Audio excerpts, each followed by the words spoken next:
আসসালামু আলাইকুম। দুপুর 2টা বেজে 55 আজ বৃহস্পতিবার। বাংলাদেশ বেতার, কক্সবাজার। স্থানীয় খবরে স্বাগত জানাচ্ছি আনিকা তাসনিম। প্রধানমন্ত্রী শেখ হাসিনা বলেছেন, মধ্যপ্রাচ্যের সংঘাতময় পরিস্থিতি দেশের অর্থনীতিতে প্রভাব ফেলতে পারে। তিনি বলেন, বর্তমানে মধ্যপ্রাচ্যে সংঘাতপূর্ণ পরিস্থিতি সৃষ্টির যে আভাস দেখা যাচ্ছে তা সারা বিশ্বের পাশাপাশি বাংলাদেশের সামাজিক, রাজনৈতিক এবং অর্থনৈতিক ক্ষেত্রেও প্রভাব ফেলবে। দেশের অর্থনীতিতে এই সংঘাতের কিছুটা প্রভাব আসতে পারে। প্রধানমন্ত্রী ও সংসদ নেতা গতকাল জাতীয় সংসদে তাঁর জন্য নির্ধারিত প্রশ্নোত্তর পর্বে এক প্রশ্নের জবাবে এ আশঙ্কা ব্যক্ত করেন। স্পিকার শিরিন শারমিন চৌধুরী এ সময় অধিবেশন সভাপতিত্ব করেন। তিনি বলেন, বিশ্ববাজারে জ্বালানি তেল, ভোজ্য তেল, গম, সারসহ বিভিন্ন খাদ্যপণ্য, ভোগ্যপণ্য ও শিল্পের কাঁচামালের মূল্য বাড়ায় বাংলাদেশে আমদানিজনিত মূল্যস্ফীতির চাপ অনুভূত হচ্ছে।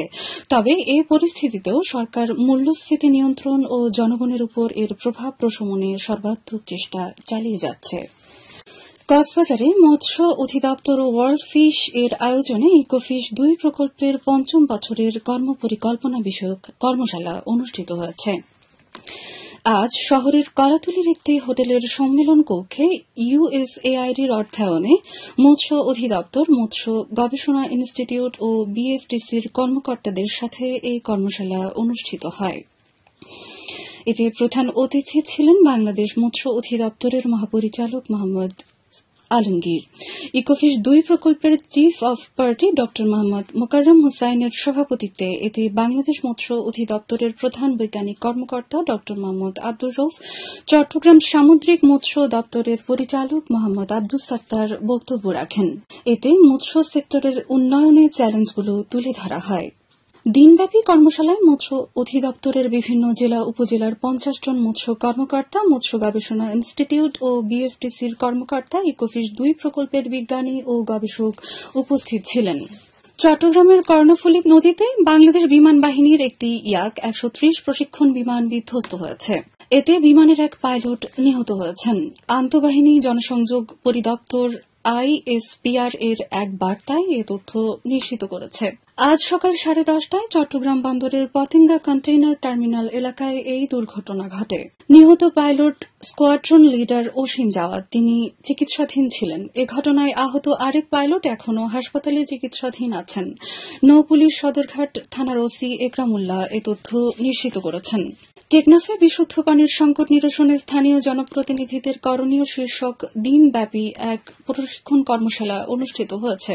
গতকাল টেকনাফ সদর ইউনিয়ন পরিষদের হলরুমে এই কর্মশালা অনুষ্ঠিত হয়। সদর ইউনিয়ন পরিষদের চেয়ারম্যান জিয়াউর রহমান জিহাদের সভাপতিত্বে উপজেলা জনস্বাস্থ্য প্রকৌশলী মোহাম্মদ মেজবাউদ্দিন প্রধান অতিথি হিসেবে কর্মশালার উদ্বোধন করেন। এতে 45 জন জনপ্রতিনিধি প্রশিক্ষণার্থী হিসেবে অংশগ্রহণ করেন।